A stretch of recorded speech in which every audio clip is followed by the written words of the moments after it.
There used to be a specific kind of car that almost anyone could afford. The $1,000 car.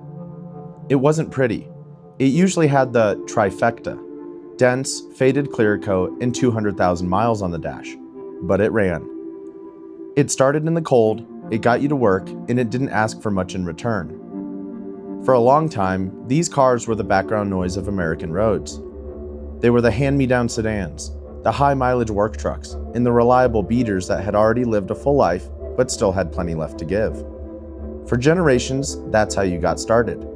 Your first car wasn't something you financed, it was something you saved for, bought with cash, and learned to maintain yourself. But if you've looked at the market lately, you've probably noticed a quiet disappearance.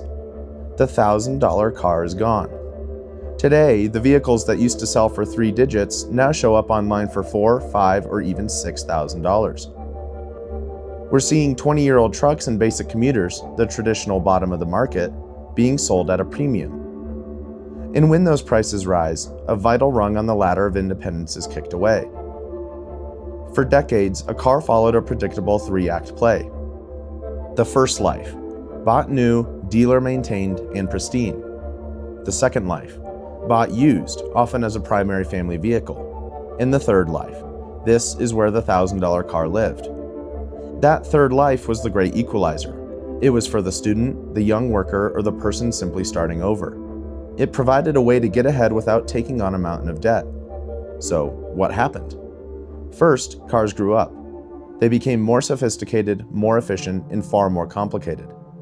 They are now rolling computers, dependent on sensors and modules that are often more expensive to replace than the mechanical parts themselves. When a repair bill exceeds the value of a 20-year-old car, it doesn't get sold to a teenager, it gets sent to the crusher. Then, there was the intervention. Programs like Cash for Clunkers intentionally removed nearly 700,000 vehicles from the road in a matter of months. While it aimed to modernize the fleet, it effectively gutted the bottom of the market.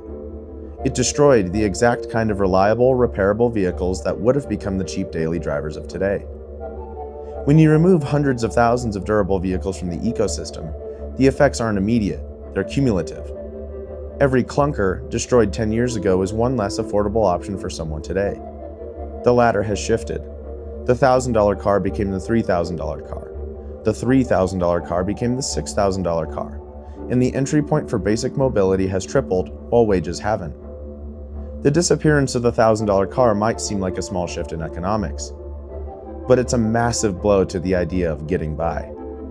Most people don't need a backup camera or heated seats, they just need to get to their shift on time. For decades, that car sat quietly at the edge of every used lot. Faded paint, high miles, and a price tag you could save up for in the summer. The $1,000 car was more than just a machine. It was a start. And today, it's a ghost.